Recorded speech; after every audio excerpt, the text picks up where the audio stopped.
PDG milliardaire voit des jumeaux vendre une voiture, jouer pour sauver leur mère. Leurs vies ne seront plus jamais les mêmes. Le PDG milliardaire. Marcus Blackwell arrêta sa Lamborghini au coin le plus animé de Manhattan quand il vit quelque chose qui le fit questionner tout dans sa vie. Deux garçons de pas plus de 8 ans tenaient une voiture jouet rouge, sale et rayée, suppliant quelqu'un de l'acheter pour seulement 5 $. Leurs yeux étaient rouges d'avoir tant pleuré, et leurs vêtements déchirés racontaient une histoire que Marcus n'avait jamais imaginé exister si près de son monde de luxe. « S'il vous plaît, monsieur, notre maman va mourir si nous n'obtenons pas cet argent, » dit le garçon le plus grand, la voix tremblante en tenant la main de son frère cadet. L'exécutif le plus craint de Wall Street sentit quelque chose d'étrange serrer sa poitrine, une sensation qu'il n'avait pas ressentie depuis des décennies. Il baissa la vitre teintée de sa voiture, curieux de comprendre ce que deux enfants faisaient seuls, là, en plein après-midi de vendredi. « Bienvenue, je suis Marc Paul, le conteur. Abonnez-vous à la chaîne, aimez cette vidéo et indiquez dans quel pays vous la regardez. » Marcus avait construit un empire de 2 milliards de dollars en étant impitoyable, calculateur et par-dessus tout, indifférent à la souffrance des autres. Il licenciait des employés sans ciller, fermait des entreprises familiales comme on ferme un dossier et n'avait jamais perdu une nuit de sommeil en pensant aux conséquences de ses décisions. Sa philosophie était simple. Les faibles périssent, les forts prospèrent, et il était au sommet de la chaîne alimentaire des affaires. Mais quelque chose chez ces deux garçons identiques, aux cheveux blonds ébouriffés et aux yeux bleus brillants de larmes, le fit hésiter avant d'accélérer et de se rendre à sa réunion d'affaires. Peut-être était-ce la pureté de leur visage ou la façon désespérée dont ils offraient leur unique jouet. Mais Marcus ressentit une pointe de curiosité qu'il ne pouvait expliquer. « Que s'est-il passé avec votre mère ?» demanda-t-il, sa voix sonnant plus douce qu'il ne l'avait prévu. Les jumeaux s'approchèrent de la voiture avec un espoir renouvelé, et ce qu'ils racontèrent dans les minutes suivantes changea à jamais la vie de l'homme le plus puissant de la ville. L'histoire qui allait se dérouler n'était pas seulement sur l'argent ou le pouvoir, c'était sur la découverte que parfois les plus grandes richesses de la vie ne peuvent être achetées, seulement trouvées dans les endroits les plus inattendus. Et Marcus Blackwell allait apprendre cette leçon de la manière la plus transformative possible. Que ferait le PDG quand il découvrirait la vérité derrière ces 5 $? Comment sa décision à ce moment changerait non seulement la vie des jumeaux, mais révolutionnerait complètement sa propre existence? La réponse était cachée dans les minutes suivantes d'une conversation qui deviendrait le tournant dans la vie de tous les impliqués. Thomas et Timothy étaient des jumeaux de 8 ans vivant dans un petit appartement des banlieues les plus pauvres de New York, partageant un matelas au sol et rêvant chaque nuit du jour où leur mère, Sarah, sourirait à nouveau comme avant. Sarah travaillait à 3 emplois, femme de ménage dans un hôpital le matin, serveuse l'après-midi et dactylo le soir. Mais même ainsi, elle arrivait à peine à payer le loyer et à acheter assez de nourriture pour les 3. Les garçons étaient connus dans le quartier pour leur gentillesse et leur maturité précoce, se occupant l'un de l'autre quand la mère travaillait et partageant tout bonbon qu'ils obtenaient avec d'autres enfants encore plus nécessiteux. Thomas, 2 minutes plus âgé, protégeait Timothy des brutes à l'école, tandis que Timothy, plus doué avec les chiffres, aidait Thomas avec ses devoirs. Ils étaient inséparables, 2 moitiés du même cœur courageux. La voiture jouet rouge avait été leur unique cadeau de Noël l'année précédente, acheté par Sarah dans un magasin d'occasion avec l'argent économisé en sautant des repas pendant des semaines. Pour les jumeaux, cette voiture représentait tous les jouets qu'ils n'avaient jamais eus, tous les jeux qu'ils avaient inventés et tous les moments heureux qu'ils avaient partagés en imaginant des aventures dans des mondes lointains. Leurs rêves étaient simples et purs. Ils voulaient que leur mère arrête de pleurer cachée dans la salle de bain, qu'ils aient assez de nourriture pour ne pas se coucher le ventre vide et qu'un jour, ils donnent à Sarah une maison avec jardin où elle pourrait planter les fleurs qu'elle aimait tant. Ils ne demandaient pas de richesse ou de luxe, seulement les bases que chaque enfant mérite, sécurité, amour et espoir. La pauvreté avait enseigné aux jumeaux des leçons que beaucoup de riches n'avaient jamais apprises. La valeur de la gratitude, l'importance de l'union familiale et le pouvoir des petits gestes de bonté. Ils partageaient le dernier morceau de pain sans question, offraient leur propre manteau à des camarades frigorifiés et trouvaient toujours des raisons de sourire, même les jours les plus durs. Mais ces derniers mois, ils avaient vu leur mère dépérir sous leurs yeux, avec des toux nocturnes qui ne passaient pas, des douleurs qu'elle essayait de cacher, et un teint pâle croissant qui les effrayait de plus en plus chaque jour. Sarah leur cachait la vérité sur son état, mais les enfants sentaient que quelque chose n'allait pas du tout, et le sentiment d'impuissance les consumait. C'était cette impuissance qui les avait amenés dans les rues cet après-midi, avec leur bien le plus précieux en main, prêts à sacrifier leur unique source de joie pour la chance de sauver la personne qu'ils aimaient le plus au monde. Ils ne savaient pas que de l'autre côté de la rue, un homme qui avait tout allait découvrir ce que signifiait vraiment avoir quelque chose pour lequel il valait la peine de se battre. Ce même matin, Sarah avait reçu l'appel qui changerait tout, le diagnostic médical confirmant ses pires craintes. Le cancer s'était propagé et sans traitement immédiat, il ne lui restait que quelques semaines à vivre. Le médecin fut direct. Il fallait 5 000 $ pour commencer le traitement de base, une somme impossible pour quelqu'un gagnant le salaire minimum sans assurance santé. Sarah s'effondra dans le couloir de l'hôpital, tenant le téléphone de main tremblante, tandis que les larmes coulaient sur son visage maigre. Comment expliquerait-elle à ses fils que leur mère mourait ? Comment dirait-elle qu'il n'y avait pas assez d'argent dans le monde entier pour la sauver ? Le sentiment d'échec en tant que mère et pourvoyeuse l'étouffait plus que la maladie elle-même. Quand elle rentra à la maison, elle essaya de dissimuler le désespoir, mais Thomas et Timothy remarquèrent immédiatement que quelque chose clochait. Ils la virent fouiller les tiroirs à la recherche d'argent inexistant, passer des appels désespérés à des parents éloignés qui ne pouvaient aider, et enfin s'enfermer dans la chambre pour pleurer en silence. Les garçons collèrent l'oreille à la porte et entendirent des fragments d'une conversation téléphonique qui les glaça. « Nous n'avons pas l'argent. Quelques semaines. Mes enfants seront orphelins. » La réalité cruelle de la situation frappa les jumeaux comme un coup de poing à l'estomac. Leur mère mourait et ils n'avaient aucun pouvoir pour la sauver.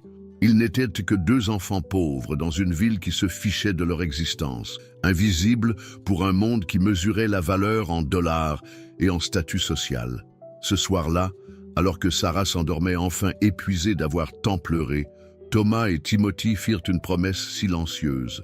Ils ne laisseraient pas leur mère mourir sans se battre. Ils devaient trouver un moyen d'obtenir de l'argent, même si cela signifiait sacrifier tout ce qu'ils possédaient. L'enfance s'était terminée pour eux à ce moment. Ils étaient maintenant deux petits guerriers dans une bataille contre le temps. Le plan désespéré naquit à l'aube.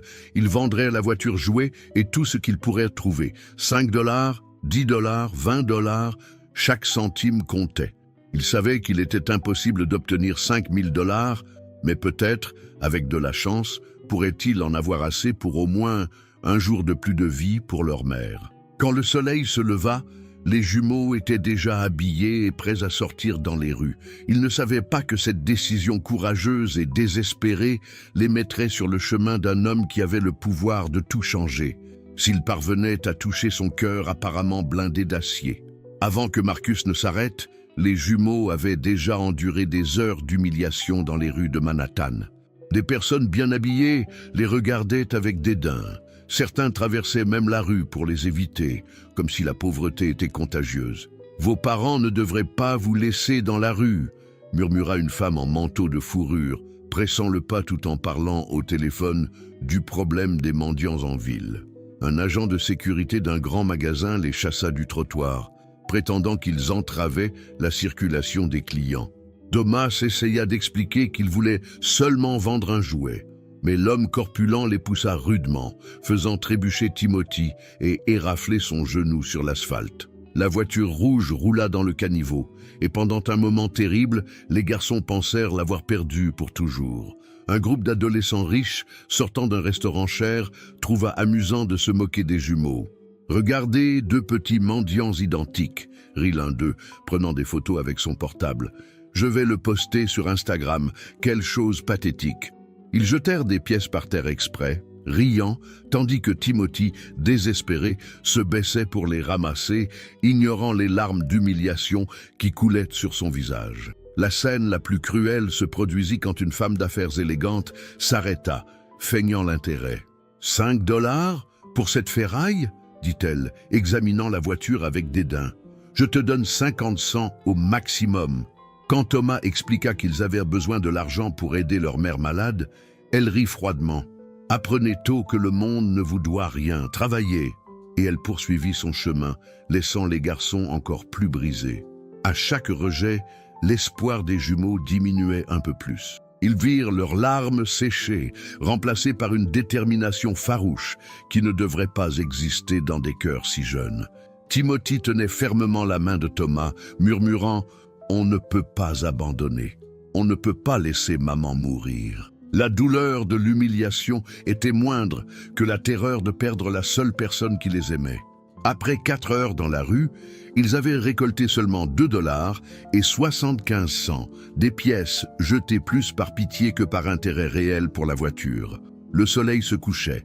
Sarah allait bientôt se réveiller et remarquer leur absence, et les jumeaux commencèrent à sentir le poids de l'échec sur leurs petites épaules. C'est alors que la Lamborghini noire s'arrêta au coin et Marcus Blackwell baissa la vitre. Dans les yeux des garçons, brilla une dernière étincelle d'espoir. Ils ne savaient pas qu'ils étaient sur le point de rencontrer quelqu'un qui comprendrait, pour la première fois de sa vie, le vrai sens du mot « besoin ». Marcus écouta l'histoire complète en silence, son visage expressif se transformant progressivement tandis que les jumeaux racontaient Sarah, le cancer, les 5 000 $ impossibles. Pour la première fois en des décennies, le PDG milliardaire fut confronté à une réalité dont son argent l'avait toujours protégé, la fragilité de la vie humaine et l'amour inconditionnel d'une famille. 5 000 $, répéta Marcus, presque pour lui-même. Pour lui, c'était moins que ce qu'il dépensait pour un dîner d'affaires, moins que ce qu'il payait pour un costume, moins que ce que gagnait son chauffeur en un mois. Mais pour ces garçons, cela représentait la différence entre la vie et la mort de la personne la plus importante au monde. L'ironie cruelle de la situation le frappa comme un éclair de conscience. Il observa la voiture rouge dans les mains tremblantes de Thomas, un jouet bon marché, usé, valant peut-être 2 $ dans un magasin d'occasion. Mais dans les yeux des jumeaux, cet objet portait le poids de tout l'amour qu'ils ressentaient pour leur mère, tout l'espoir restant dans leur petit cœur brisé. C'était le sacrifice de 2 enfants, prêts à renoncer à leur unique joie pour la chance de sauver celle qu'ils aimaient. Marcus éteignit le moteur de la Lamborghini et sortit de la voiture, s'agenouillant sur le trottoir pour être à la hauteur des garçons. Son costume italien à 3 000 $ toucha l'asphalte sale, mais il s'en fichait. « Comment vous appelez-vous » demanda-t-il doucement, la voix chargée d'une émotion qu'il ne pouvait plus cacher. « Thomas et Timothy » répondirent-ils ensemble, surpris par la gentillesse de l'homme riche. « Et vous achèteriez notre voiture, s'il vous plaît? Nous en avons tellement besoin. » Marcus prit le jouet dans ses mains, sentant le plastique rugueux et les marques d'usure. À ce moment, il comprit qu'il tenait quelque chose de bien plus précieux que n'importe lequel de ses investissements millionnaires. « Je l'achète », dit Marcus, sortant son portefeuille. « Mais pas pour 5 $. » Les garçons se regardèrent, confus et craintifs qu'il offre encore moins. « Je paierai le juste prix pour un trésor comme celui-ci. » Il plaça un billet de 1 000 $ dans la main de Thomas, qui resta bouche bée en regardant le papier qu'il n'avait jamais vu auparavant. Ce moment marqua le début d'une transformation qui changerait toute leur vie. Marcus ne le savait pas encore, mais il venait de trouver quelque chose qu'il cherchait depuis des années sans le savoir, un vrai but pour sa richesse et une raison authentique d'utiliser son pouvoir. Les jumeaux avaient planté une graine d'humanité dans le cœur blindé du PDG le plus craint de New York. Marcus ne put pas simplement donner l'argent et partir. Quelque chose en lui s'était éveillé, un besoin urgent de mieux comprendre cette famille et de découvrir comment il pouvait vraiment aider. Il annula toutes ses réunions du jour, appela son assistant en disant qu'il avait une urgence personnelle et demanda aux jumeaux de le mener chez eux. L'appartement de Sarah était plus petit que le dressing de Marcus, mais il était impeccablement propre et organisé. Les murs écaillés étaient décorés de dessins des garçons, de fleurs en papier coloré et d'une photo encadrée de la famille en des temps plus heureux. Sarah dormait dans l'unique chambre, visiblement affaiblie, sa respiration irrégulière révélant la gravité de son état. Marcus observa les jumeaux préparer un encas simple, 2 tranches de pain beurré divisées en 4 parts égales, et réalisa que c'était probablement leur unique repas de la journée. Ils mangèrent en silence, offrant la moitié de leur portion à l'homme riche qui a acheté notre voiture. La générosité de ses enfants, même dans la pauvreté extrême, fut comme une gifle pour le milliardaire. Il commença à poser des questions sur l'école, qu'il manquait souvent pour s'occuper de la mère, sur d'autres parents inexistants, sur les rêves et les plans pour l'avenir, trop simples pour quelqu'un habitué à des ambitions grandioses. Thomas voulait être médecin pour guérir des gens comme sa mère. Timothy rêvait d'une maison où il pourrait planter des fleurs dans le jardin. Marcus partit de là déterminé à faire plus que payer le traitement médical. Il voulait transformer complètement la vie de cette famille, leur donner des opportunités qu'ils n'avaient jamais eues, construire un avenir où Sarah pourrait se remettre avec dignité et les jumeaux pourraient vraiment être des enfants. Mais d'abord, il devait agir vite pour sauver Sarah. Ce soir-là, il mobilisa son réseau de contacts médicaux, parvenant à transférer Sarah dans le meilleur hôpital oncologique de la ville le lendemain. Il paya 1 an entier de traitement à l'avance, engagea les meilleurs spécialistes et s'assura qu'elle ait tout ce dont elle avait besoin pour lutter contre la maladie. Mais il savait que l'argent seul ne suffirait pas. Cette famille avait touché quelque chose de profond dans son âme. Marcus commença à questionner tout dans sa vie, le but de sa richesse, la valeur de ses accomplissements, le vide émotionnel qu'il essayait toujours de combler avec plus d'affaires et plus d'argent. Pour la première fois, il avait trouvé des personnes qui le valorisaient non pour ce qu'il possédait, mais pour la bonté qu'il avait montrée. Et cela l'effrayait et l'inspirait en même temps. 2 semaines plus tard, quand Sarah commençait à bien répondre au traitement, Marcus reçut un appel qui faillit tout détruire. Ses associés avaient découvert ses dépenses inutiles pour la famille et menaçaient de le destituer de la présidence de l'entreprise. « Tu as perdu ton focus, Marcus », dit Richard Winters, son vice-président. « Tu dépenses des ressources de l'entreprise en charité, annules des réunions importantes, perds des affaires millionnaires à cause de 2 enfants pauvres. » La réunion du conseil fut brutale. Les investisseurs questionnèrent sa santé mentale, suggérèrent qu'il traversait une crise de la quarantaine et présentèrent des documents pour le destituer. « Blackwell Industries a été construite sur l'efficacité et le profit », déclara un membre. « Nous ne pouvons pas laisser le sentimentalisme détruire des décennies de travail. » Marcus sentit son empire, construit avec tant de sacrifices, s'effondrer sous ses yeux. Pire encore, quelqu'un avait fuité des informations à la presse. Les journaux affichaient des titres cruels. PDG, milliardaire, perd la raison pour 2 enfants. Le roi de Wall Street devient nounou des pauvres. Marcus Blackwell, de requin des affaires à clown de la charité. Les réseaux sociaux explosèrent avec des mèmes et des blagues sur sa faiblesse émotionnelle, et ses concurrents profitèrent pour attaquer sa réputation. La pression s'intensifia quand ils découvrirent que Marcus avait utilisé de l'argent personnel pour d'autres familles nécessiteuses rencontrées lors de visites à l'hôpital. Il était devenu obsédé par l'aide, comme s'il essayait de compenser des décennies d'indifférence. Mais pour le monde des affaires, cela était vu comme une instabilité mentale, pas comme une croissance personnelle. Richard Winters fit une proposition finale. Marcus devait choisir entre garder le contrôle de l'entreprise ou continuer à jouer au sauveur. Coupe tous les liens avec cette famille, redeviens l'homme impitoyable que nous connaissons ou signe ta démission, intima-t-il. La décision devait être prise dans 48 heures, sinon il prendrait le contrôle de l'entreprise via une manœuvre légale déjà préparée. Marcus passa la nuit éveillé, arpentant son appartement penthouse qui semblait soudain froid et vide. Tout ce pourquoi il avait lutté pendant des décennies était en danger à cause d'une décision prise en quelques minutes dans la rue. Il regarda par la fenêtre la ville qu'il avait conquise et se demanda si cela valait vraiment la peine de garder un empire construit sur la froideur et l'indifférence à la souffrance des autres. Le lendemain matin, il reçut un dessin de Thomas et Timothy par la poste. Les trois ensemble, souriant, avec Sarah en arrière-plan, guérie et heureuse. Au verso, un message en écriture enfantine « Merci de nous avoir sauvés, tu es notre héros ». Marcus sut à ce moment que sa décision était prise, même si cela lui coûtait tout ce qu'il avait construit. Le jour de la réunion décisive, Marcus arriva dans la salle du conseil prêt à démissionner, mais trouva une surprise qui changea tout.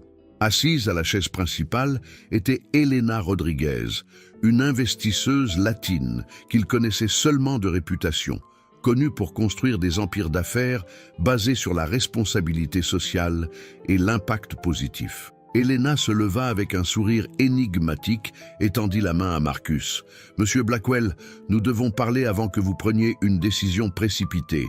Je m'appelle Elena Rodriguez et je viens d'acheter 51% des actions de Blackwell Industries. » Le silence dans la salle fut assourdissant. Richard Winters pâlit et les autres conseillers se regardèrent sans comprendre ce qui se passait. « Comment est-ce possible ?» balbutia Richard. Elena ouvrit un dossier et étala des documents sur la table. « Très simple.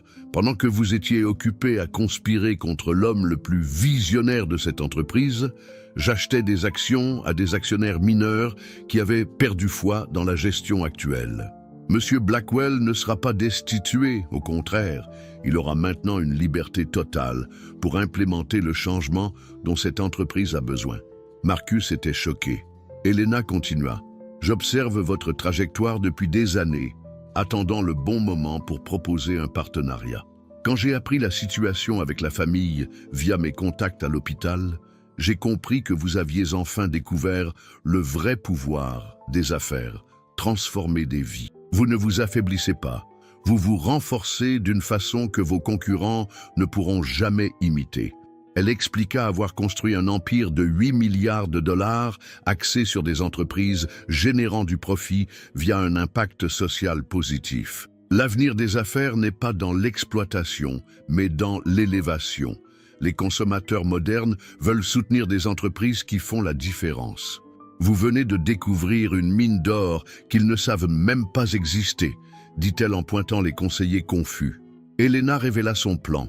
Transformer Blackwell Industries en la plus grande entreprise d'impact social au monde, en maintenant la rentabilité via un modèle innovant qu'elle avait testé dans des dizaines de pays. Nous commencerons par créer un fonds de 5 milliards de dollars pour des familles dans des situations comme celle des jumeaux.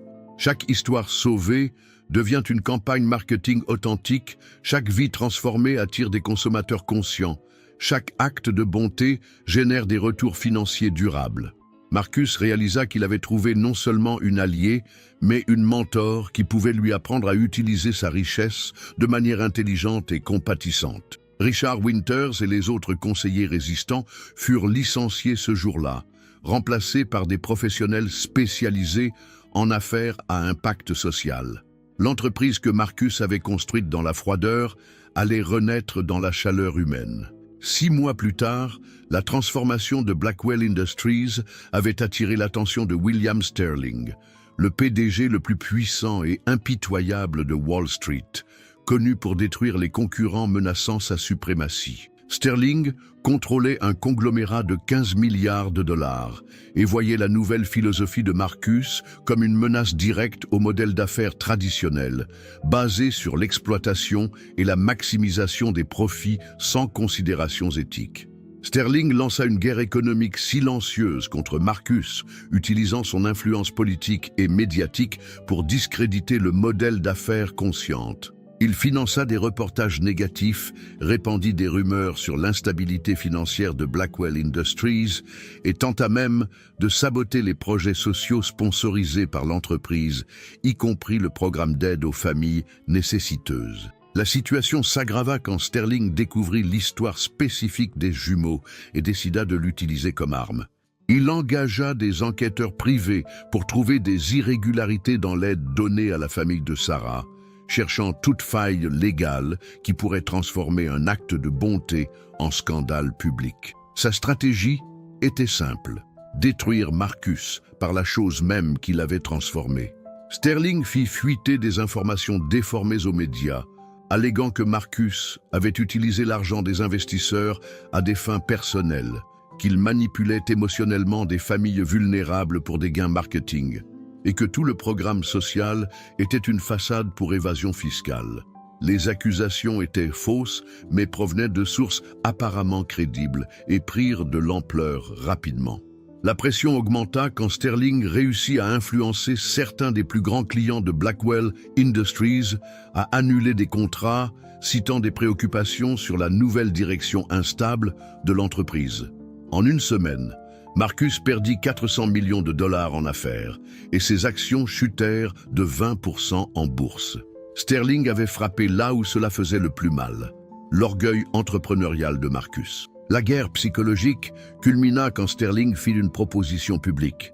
Il achèterait Blackwell Industries pour la moitié de sa valeur marchande, sauvant les investisseurs du naufrage imminent et promettant de ramener l'entreprise aux principes solides d'affaires qu'il avait rendu prospère. C'était un ultimatum déguisé en offre généreuse, une tentative de forcer Marcus à choisir entre ses valeurs et son entreprise. Marcus sut qu'il était temps de décider définitivement quel type d'entrepreneur il voulait être. Il pouvait accepter la défaite, vendre l'entreprise et revenir aux anciennes méthodes garantissant le succès financier, ou il pouvait lutter pour prouver qu'il était possible de faire une différence dans le monde sans renoncer à la prospérité. La bataille finale ne faisait que commencer, et cette fois, l'avenir de milliers de familles en dépendait. Marcus décida qu'il ne fuirait pas la bataille. Il convoqua une conférence de presse pour le lendemain, invitant non seulement des journalistes économiques, mais des reporters de chaînes populaires, des influenceurs digitaux et, plus important, les familles elles-mêmes bénéficiées par les programmes de Blackwell Industries. Ce serait la confrontation publique la plus risquée de sa carrière, un pari all-in sur sa nouvelle philosophie de vie. Sur la scène de l'auditorium bondé, Marcus n'était pas seul. Thomas et Timothy, maintenant en uniforme neuf de l'école privée qu'ils fréquentaient, encadraient leur mère Sarah, qui avait vaincu le cancer et rayonnait de santé. À leur côté, 20 autres familles transformées par le programme d'impact social. Elena Rodriguez était au premier rang, souriant avec confiance, tandis que Sterling observait tout depuis une loge, clairement irrité par la mise en scène théâtrale. « Mesdames et messieurs », commença Marcus, sa voix résonnant dans l'auditorium silencieux, « vous avez été invités à assister non à une défense d'entreprise, mais à une révolution dans les affaires. » Il raconta toute l'histoire, de la rencontre avec les jumeaux à la transformation complète de son entreprise, en passant par les attaques de Sterling jusqu'au moment présent. Chaque mot était calculé, chaque pause stratégique. Marcus fit alors quelque chose que personne n'attendait. Il invita Sterling sur scène pour défendre publiquement ses accusations. « William Sterling affirme que mon entreprise est instable, que nos programmes sociaux sont une façade, qu'aider des familles nécessiteuses est une mauvaise gestion. Venez ici et dites-le en regardant ses enfants dans les yeux. » Le défi public prit Sterling au dépourvu. Il ne pouvait refuser sans paraître lâche. Mais accepter signifiait affronter les familles mêmes qu'il avait essayé d'utiliser comme arme. Sterling monta sur scène avec arrogance, mais sa confiance vacilla quand Thomas s'approcha du micro. « Monsieur Sterling, » dit le garçon d'une voix claire, « Monsieur Marcus a sauvé ma maman quand elle mourait. Il nous a donné une nouvelle vie, une bonne école, une maison à nous, et n'a jamais rien demandé en retour. Pourquoi voulez-vous lui faire du mal ?» La question innocente d'un enfant frappa Sterling comme une flèche en plein cœur. Sterling essaya de garder son sang-froid, parlant de responsabilité fiduciaire et de maximisation des profits. Mais ces mots sonnaient creux face aux témoignages émouvants des familles présentes. Une par une, des mères racontèrent comment leurs enfants avaient été sauvés. Des pères montrèrent des photos, avant, après la transformation, et des enfants remercièrent d'avoir gagné une chance de rêver à un avenir meilleur. Le moment décisif vint quand Elena Rodriguez monta sur scène avec un rapport financier. « Mesdames et messieurs, pendant que M. Sterling essayait de détruire Blackwell Industries, notre entreprise a eu les meilleures performances des 10 dernières années. Nous avons augmenté les profits de 300%, conquis 20 millions de nouveaux clients conscients et sommes devenus la marque la plus admirée du pays. Le silence dans l'auditorium fut brisé par une explosion d'applaudissements qui dura 5 minutes. Sterling réalisa qu'il avait perdu non seulement la bataille publique, mais la guerre économique. Pendant qu'il dépensait des ressources à essayer de détruire Marcus, Blackwell Industries se renforçait grâce à quelque chose qu'il ne pouvait répliquer: l'authenticité émotionnelle et un but authentique. Les actions de l'entreprise montèrent de 40% cette même semaine, tandis que celles de Sterling chutaient à cause du backlash public contre ses méthodes sales. La victoire publique sur Sterling déclencha une avalanche de conséquences que Marcus n'avait jamais imaginées. En moins de 48 heures, plus de 50 entreprises contactèrent pour des partenariats avec Blackwell Industries, attirés par le nouveau modèle d'affaires consciente qui s'était révélé non seulement rentable, mais puissant en termes de marketing et d'engagement public. Le téléphone d'Elena ne cessait de sonner avec des propositions d'investissement. Les réseaux sociaux explosèrent avec des hashtags comme le Marcus Hero et il affaires avec cœur, transformant le PDG en un phénomène viral mondial. Des influenceurs digitaux partageaient l'histoire des jumeaux.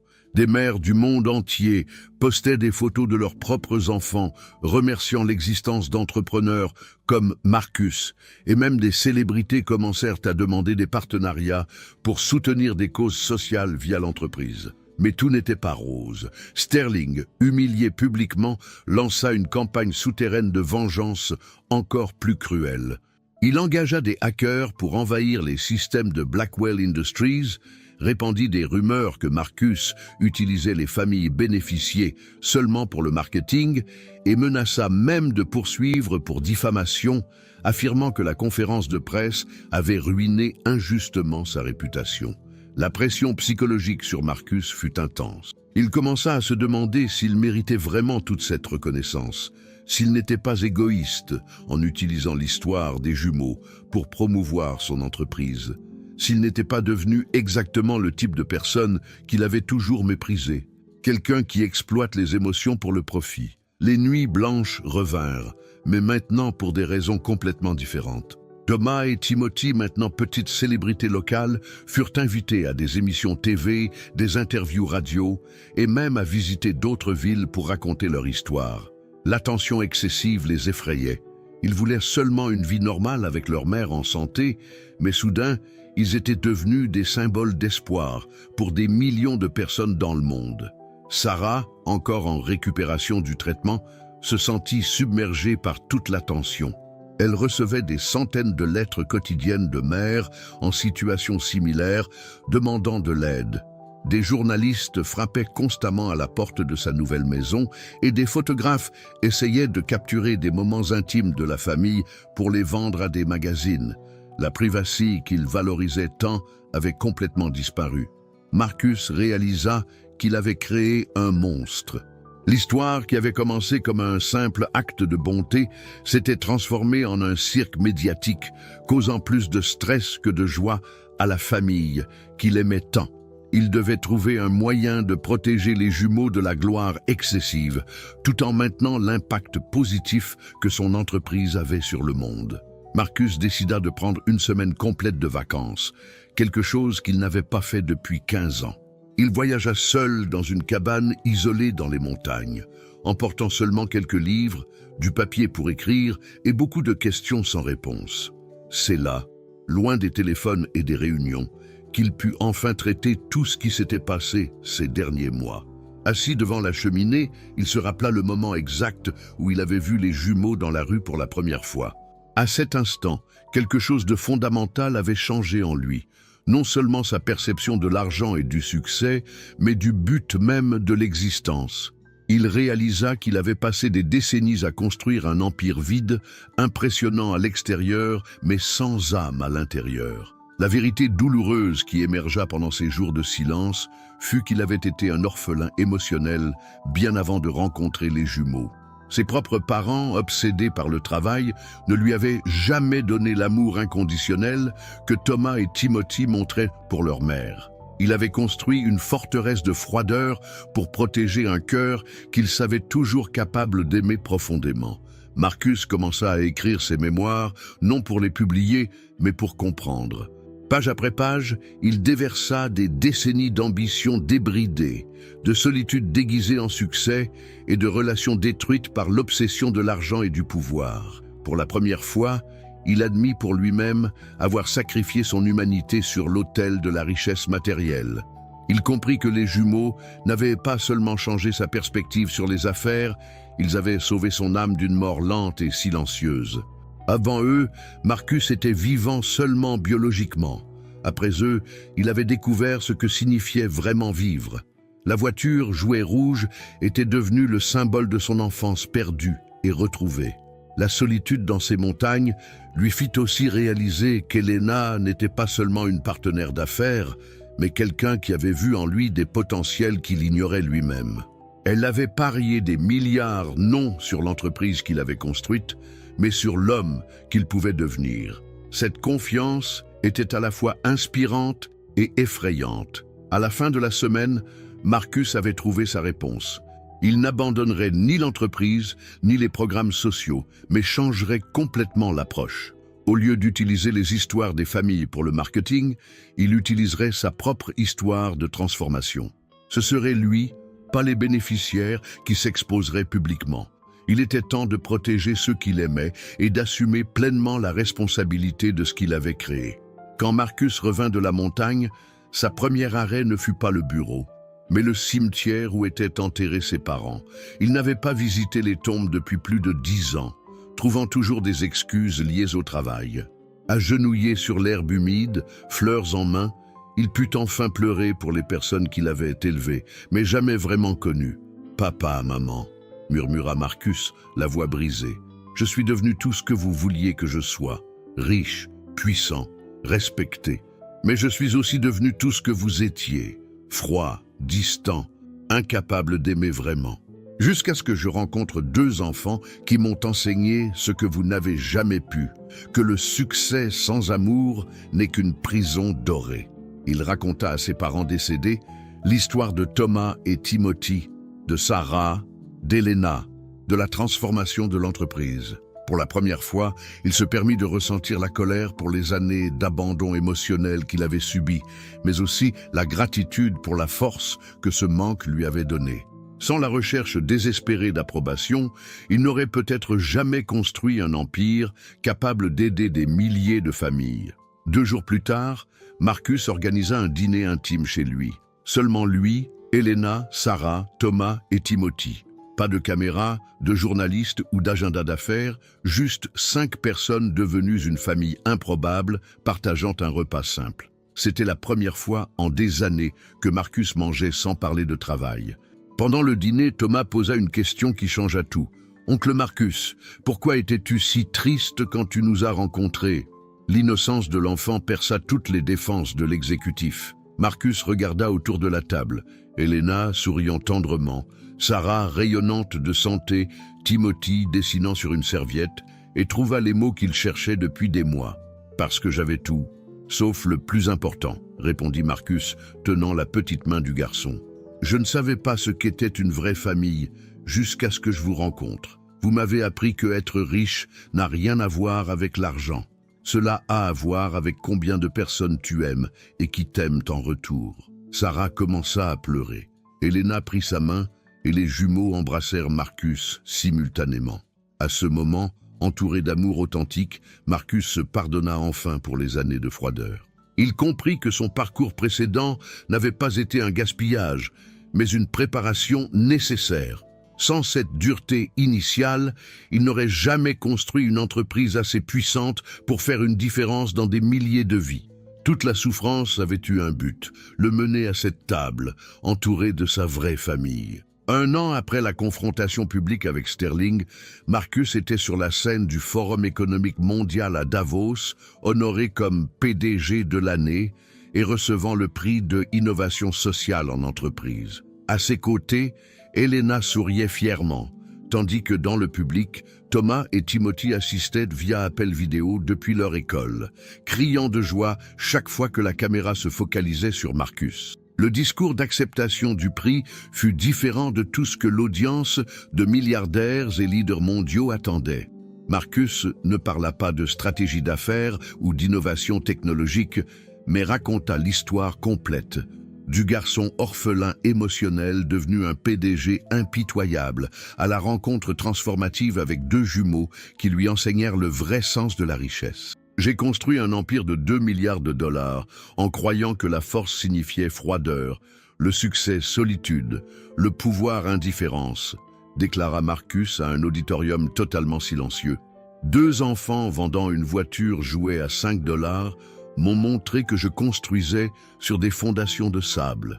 La vraie richesse n'est pas dans ce que nous accumulons, mais dans ce que nous partageons. La transformation de Blackwell Industries était devenue un cas d'étude dans les universités du monde entier. L'entreprise avait triplé sa valeur, mais plus important, elle avait inspiré 400 autres entreprises à adopter des modèles similaires d'affaires conscientes. Le programme d'aide aux familles nécessiteuses avait déjà bénéficié plus de 10 000 personnes dans 17 pays. Sterling, de son côté, avait tout perdu. Son entreprise fit faillite après une série de scandales financiers, exposés par des enquêtes journalistiques. Il fut inculpé pour évasion fiscale, manipulation de marché et autres crimes corporatifs couverts depuis des années. Ironiquement, c'est l'exposition médiatique de la confrontation avec Marcus qui mena les autorités à enquêter plus profondément sur ses pratiques d'affaires. La justice poétique se compléta quand Sterling, maintenant ruiné et facing prison, écrivit une lettre à Marcus demandant pardon et aide. « Tu avais raison », admit-il dans la lettre. J'ai construit un château de cartes basé sur l'exploitation et la cruauté, tandis que tu as découvert comment construire un legs basé sur la compassion et le but. J'ai tout perdu parce que je n'ai jamais compris que gagner ne signifie pas faire perdre les autres. Marcus visita Sterling en prison, non pour l'humilier, mais pour lui offrir une seconde chance. « Quand tu sortiras d'ici, dit Marcus, tendant la main, il y a une place pour toi dans mon entreprise. Pas comme exécutif, mais comme conseiller, pour enseigner à d'autres entrepreneurs les dangers du chemin que tu as choisi. Parfois, les plus grandes leçons viennent des plus grandes erreurs. » Sterling pleura comme un enfant, comprenant enfin ce qu'il avait perdu en choisissant le pouvoir sur l'amour. 5 ans plus tard, Marcus était assis dans le jardin d'une nouvelle école qu'il avait construite dans le quartier où Thomas et Timothy vivaient à l'origine. L'école Sarah Martinez, nommée en honneur de la mère des jumeaux, servait gratuitement 500 enfants en situation de vulnérabilité sociale, offrant non seulement l'éducation, mais des repas, des soins médicaux et un soutien psychologique. Thomas et Timothy, maintenant adolescents de 13 ans, étaient devenus ambassadeurs juniors de la fondation, voyageant à travers le pays pour raconter leur histoire et inspirer d'autres enfants à ne jamais abandonner leurs rêves. Thomas maintenait son rêve de devenir médecin et faisait déjà du volontariat à l'hôpital où sa mère avait été traitée, tandis que Timothy découvrait un talent pour les affaires et aidait Marcus à développer de nouveaux projets sociaux. Marcus et Helena s'étaient mariés lors d'une cérémonie simple, avec Thomas et Timothy comme garçons d'honneur et Sarah comme marraine. Ensemble, ils avaient étendu le modèle d'affaires conscientes à d'autres continents, créant un réseau global d'entreprises générant du profit via un impact social positif. Ce qui avait commencé comme un acte impulsif de bonté était devenu un mouvement mondial. Sarah était devenue la directrice pédagogique de l'école, utilisant son expérience de surmontement pour guider d'autres mères en situation similaire. Elle avait aussi écrit un livre sur son parcours, dont les royalties étaient entièrement destinées à des programmes de traitement du cancer pour familles à faible revenu. Son histoire avait inspiré des millions de femmes dans le monde à ne pas abandonner la lutte pour la vie. L'ancien appartement où vivait la famille était devenu un mémorial et centre de soutien pour familles nécessiteuses. Sur le mur, une plaque dorée disait « En ce lieu, 2 enfants courageux ont planté la graine d'une révolution basée sur l'amour. Que leur histoire inspire tous ceux qui passent ici à croire au pouvoir transformateur de la compassion. La voiture jouet rouge, qui avait tout commencé, était exposée dans une vitrine de verre, dans le hall principal de Blackwell Industries, avec une plaque disant « L'investissement le plus rentable de l'histoire de cette entreprise, 5 $ qui ont acheté des possibilités infinies ». Employés et visiteurs s'arrêtaient quotidiennement pour admirer le petit objet qui avait changé le destin de millions de personnes. Cet après-midi, dans le jardin de l'école, Marcus observait des dizaines d'enfants jouer et étudier, sachant que chacun d'eux avait maintenant les opportunités que Thomas et Timothy avaient presque manquées. Il avait appris que le vrai succès ne se mesure pas en dollars accumulés, mais en vies transformées, sourires conquis et espoirs renouvelés. 10 ans après cette rencontre fatidique au coin animé de Manhattan, Marcus Blackwell devint plus qu'un PDG milliardaire. Il se transforma en un symbole global de comment un seul choix compatissant peut révolutionner non seulement une vie, mais des générations entières. L'histoire de la voiture rouge était devenue une légende, racontée dans les écoles, universités et conférences d'affaires du monde entier. Dans son dernier livre, Le prix de l'humanité, Marcus écrivit « J'ai passé des décennies à accumuler des zéros sur des comptes bancaires, croyant que cela me rendrait complet. J'ai découvert que 2 garçons de 8 ans possédaient une richesse que je ne pouvais jamais acheter, la capacité d'aimer inconditionnellement et de tout sacrifier pour ceux qu'ils aiment. Ils m'ont appris que le vrai pouvoir n'est pas dans le contrôle des autres, mais dans leur capacitation à contrôler leur propre vie. » La transformation de Marcus inspira une nouvelle génération d'entrepreneurs qui commencèrent leur carrière avec une conscience sociale, prouvant qu'il est possible de construire des empires financiers sans détruire des empires humains. Des centaines de jeunes PDG citaient son histoire comme inspiration, créant des entreprises basées sur le but avant le profit, la compassion avant la compétition. Thomas obtint son diplôme en médecine et ouvrit une clinique gratuite dans la communauté où il avait grandi, se spécialisant en oncologie pédiatrique. Timothy devint un jeune entrepreneur social, créant des applications connectant des familles nécessiteuses à des entreprises prêtes à aider. Sarah continuait d'être le cœur moral de tous les projets, rappelant constamment que derrière chaque statistique se cachait une histoire humaine réelle. La leçon la plus profonde émergée de ce voyage fut que la vraie richesse n'est pas quelque chose que l'on possède, mais quelque chose que l'on partage. Marcus apprit que l'argent n'est qu'un outil. Il peut construire des ponts ou des murs, nourrir des rêves ou alimenter des cauchemars, rapprocher les gens ou les isoler pour toujours. Le choix appartient toujours à celui qu'il contrôle. Dans les mots finaux de son livre, Marcus laissa un legs pour les générations futures. Si vous lisez ceci et possédez plus que ce dont vous avez besoin, tandis que d'autres ont moins que ce qu'ils méritent, rappelez-vous, il y a toujours une voiture rouge attendant d'être achetée. Il y a toujours 2 enfants ayant besoin d'espoir. Il y a toujours une famille qui peut être sauvée par votre compassion. La seule différence entre un riche égoïste et un riche transformateur est un choix simple, utiliser le pouvoir pour se servir soi-même ou pour servir l'humanité. La vraie richesse n'est pas dans ce que nous accumulons pour nous-mêmes, mais dans ce que nous multiplions pour les autres. Parfois, investir 5 $ dans l'humanité rapporte infiniment plus qu'investir des millions dans la froideur.